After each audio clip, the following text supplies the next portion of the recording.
Ayan guys, I'm here in the Philippines vacation for 1 month. I'm enjoying the Philippine food. This is kakanin. And then this is pansit. And then pandesal. This is the ugali ng mga Pilipino na kumain ng umagahan na ganito. Depende sa inyo kung anong gusto nyong umagahan. Tapos, coffee. Ayan. Ito yung pinaka-favorite ko, yung toasted pandesal. Kasi fresh from the bakery here in the Philippines. Every corner in the palengke is have this pandesal. Every morning, we make this crunchy pandesal.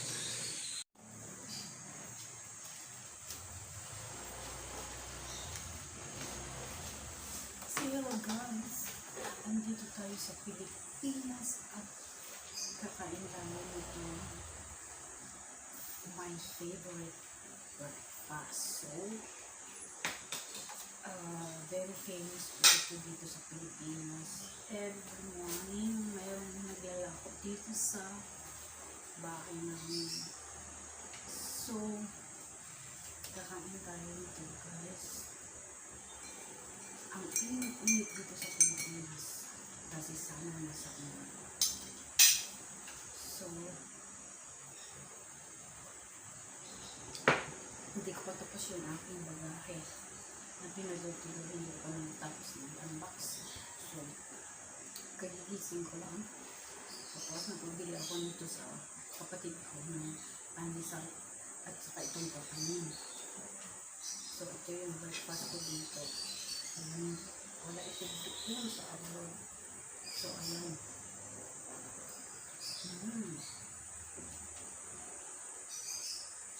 Ayan. Tapos ito naman, may palaman siya. Parang yung malagkit na rice. Tapos, dito sa Pilipinas guys, hindi uso yung garman. Yung pansit ang pinapalaman sa pandesal. So, ayan. Open natin yung pandesal. Tapos, ilagay yung pansit dito. Yan ang palaman ng pandesal.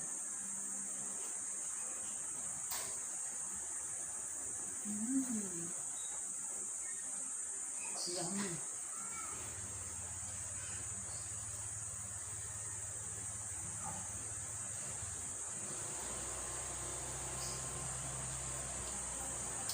Pansit canton at saka pandesal at saka kanin sa umaga. Napakainit ng summer dito sa Pilipinas.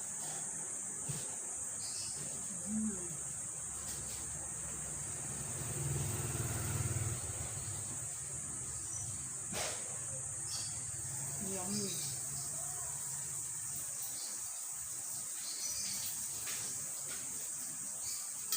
Madilim dito sa may kainan. So, mamaya ko palitan ko yung ilaw dyan. Hindi dito yung aking mukha dito. Masyado. Yummy.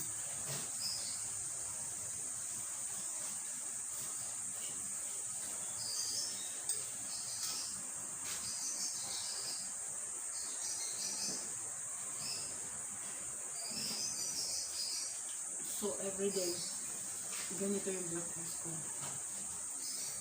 Pandesal at saka coffee.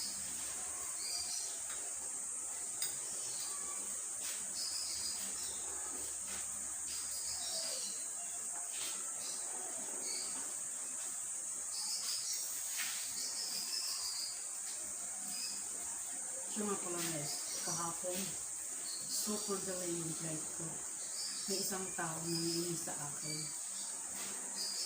Hindi ko na-mention yung pangalan. Kasi sabi niya, pag nag-vlog daw ako ng airport, message ko daw siya. Wala naman akong internet sa airport. So, pagdating ko dito, saka ako nagtalood ng cellphone ko para makakaroon ako ng internet.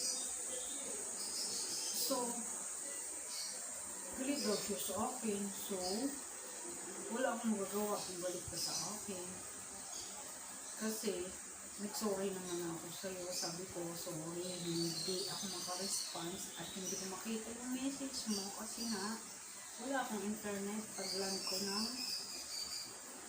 airport. At saka, meron na akong headache kasi 11 yung flight namin.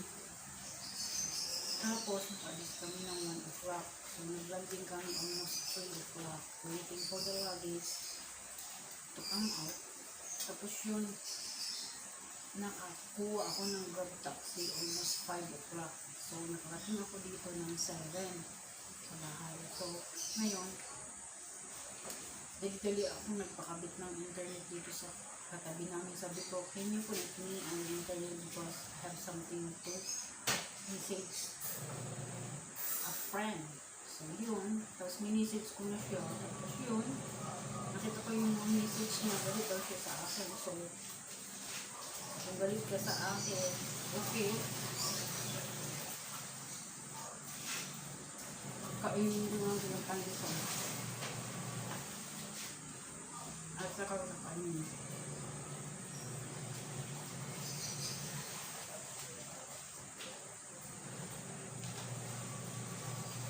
So that's all guys, my video for today. Thank you for watching and enjoying my vacation here in the Philippines for 1 week. So later I'm going to swim my mini pool.